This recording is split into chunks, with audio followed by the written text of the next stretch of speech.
The stationary part of an alternator is called the stator and the rotating part is called the rotor. Alternator का जो हिस्सा स्थिर होता है वह स्टेटर कहलाता है एवं घूमने वाला हिस्सा रोटर कहलाता है. The coils of wire used to produce a magnetic field are called the field winding. तार की जो कोयल चुंबकीय क्षेत्र को पैदा करने में काम आती है वह फील्ड वाइंडिंग कहलाती है. And the coils that produce power एवं जो कोयल पावर को प्रोड्यूस करती है are called the armature winding, वह आर्मेचर वाइंडिंग कहलाती है. इन ब्रशलेस अल्टरनेटर में both armature and field winding used as rotor as well as stator. Armature और फील्ड वाइंडिंग दोनों रोटर एवं स्टेटर की जैसे इस्तेमाल होती हैं.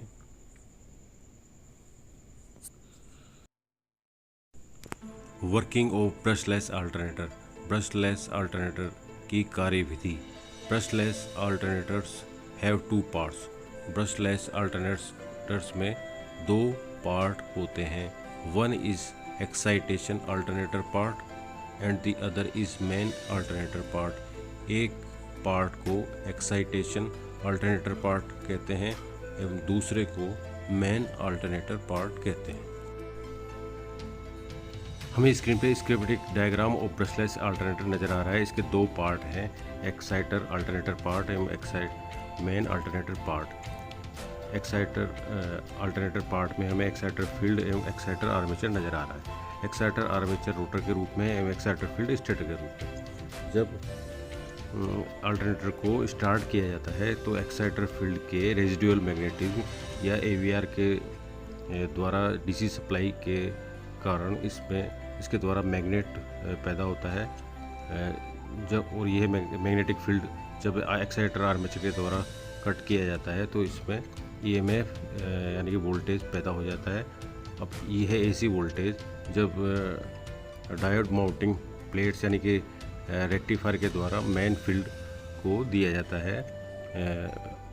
मेन फील्ड में जब डीसी सप्लाई रेक्टिफायर के थ्रू जाती है तो उसमें मैग्नेटिक फील्ड पैदा होता है और ये मैग्नेटिक फील्ड जब मेन आर्मेचर के द्वारा कट किया जाता है तो मेन आर्मेचर में वोल्टेज प्रोड्यूस होता है जिसको हम आउटपुट के रूप में प्राप्त करते हैं. एवं इस आउटपुट को हम एवीआर के द्वारा कंट्रोल कर सकते हैं. यही इसकी वर्किंग है. यहाँ एक बात नोट करने वाली है कि एक्साइटर फील्ड स्टेटर के रूप में है जबकि मेन फील्ड रोटर के रूप में है. इसी प्रकार एक्साइटर आर्मेचर रोटर के रूप में है जबकि मेन आर्मेचर स्टेटर के रूप में है. अर्थात फील्ड स्टेटर एवं रोटर दोनों के रूप में है. इसी प्रकार आर्मेचर भी रोटर एवं स्टेटर दोनों के रूप में है.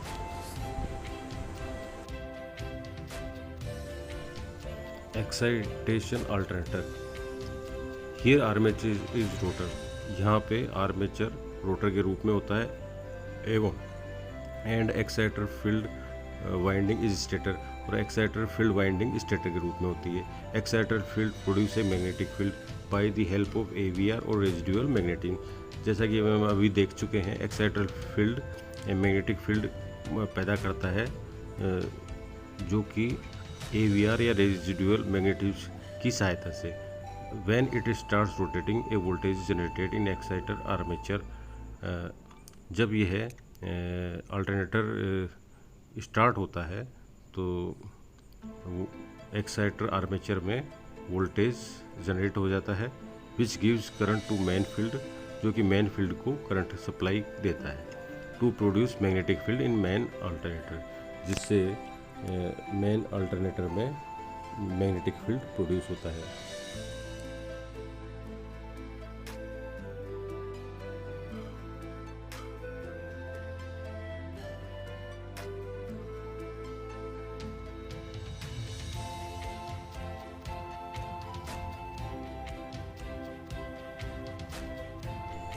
Main alternator.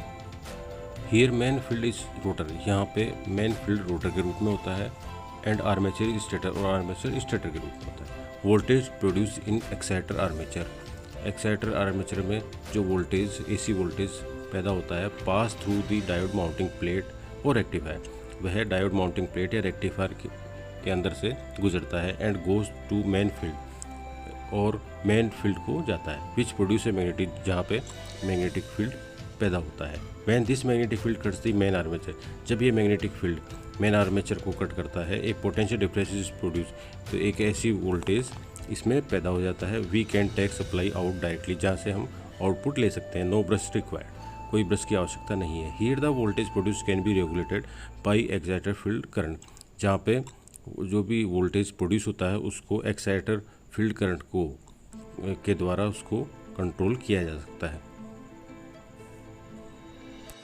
ये सभी स्कीमेटिक डायग्राम में समझाया गया है, जो कि हम पीछे देख चुके हैं। AVR automatic voltage regulator, AVR controls the output voltage by controlling exciter field current. AVR exciter field current को कंट्रोल करके आउटपुट वोल्टेज को नियंत्रित करता है। AVR sensing the output voltage, AVR output voltage को सेंस करता है from main armature, main armature से compare its with the set value, एवं एक पूर्व निर्धारित वैल्यू से इसको कंपेयर करता है, and then changes the exciter field current, एवं उसके अनुसार एक्साइटर फील्ड के करंट को परिवर्तित करता है। AVR हैविंग डायोड्स, AVR में डायोड्स होते हैं which converts AC into DC for exciter field, जो कि AC को DC में परिवर्तित करते हैं एक्साइटर फील्ड के लिए। यहाँ एक बात ध्यान रखने योग्य है कि एक्साइटर फील्ड कोइल हो या मैन फील्ड कोइल हो, दोनों को ही चुंबकीय क्षेत्र बनाने के लिए DC सप्लाई दी जाती है, एवं एक्साइटर आर्मेचर एवं मैन आर्मेचर दोनों में ही जो वोल्टेज पैदा होता है वह AC वोल्टेज होता है।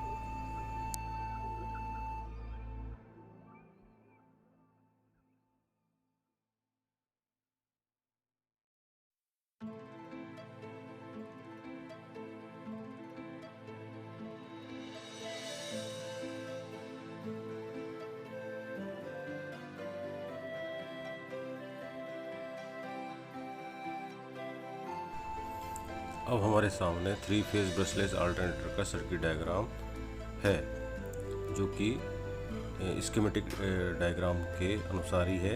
इसमें जो आपको नीले कलर में जो रेक्टेंगल नज़र आ रहा है उसमें आपका रोटेटिंग पार्ट्स हैं, एवं जो रेड कलर से नज़र आ रहे हैं वह सभी स्टेशनरी पार्ट हैं स्टेटर के रूप में। तो जब AVR या रेजिडुअल मैग्नेटिज्म के द्वारा एक्साइटर फील्ड में DC सप्लाई दी जाती है, तो इस यहाँ पे मैग्नेटिक फील्ड पैदा होता है। यह मैग्नेटिक फील्ड जब अल्टरनेटर स्टार्ट हो जाता है तो उसके एक्साइटर फील्ड आर्मेचर आपका घूमता है, तो उसके द्वारा जब यह मैग्नेटिक फील्ड कट किया जाता है तो AC वोल्टेज उसमें पैदा होते हैं। यह AC वोल्टेज डायोड्स के द्वारा DC में कन्वर्ट करके मेन फील्ड को दिए जाते हैं। इससे मेन फील्ड में जो मेन फील्ड भी आपका रोटेटिंग होता है, तो जब ये मेन फील्ड में मैग्नेटिक फील्ड प्रोड्यूस होता है तो वह रोटेटिंग होता है, और यह रोटेटिंग मैग्नेटिक फील्ड जब स्टेशनरी मेन आर्मेचर के द्वारा कट किया जाता है तो इसमें AC आउट वोल्टेज प्रोड्यूस होते हैं, जो कि आउटपुट के रूप में हमें प्राप्त होते हैं। यह आउटपुट वोल्टेज को हम AVR के द्वारा इनको कंट्रोल कर सकते हैं। अगर ये आउटपुट वोल्टेज कम होते हैं तो AVR के द्वारा एक्साइटर फील्ड के करंट को इंक्रीज कर दिया जाता है, जिससे आपका मैग्नेटिक फील्ड बढ़ जाता है। बढ़ने से आपका एक्साइटर आर्मेचर से जो वोल्टेज पैदा होने वाला वो बढ़ जाता है, और इस तरीके से हमारा वोल्टेज आउटपुट वोल्टेज भी इंक्रीज हो जाता है।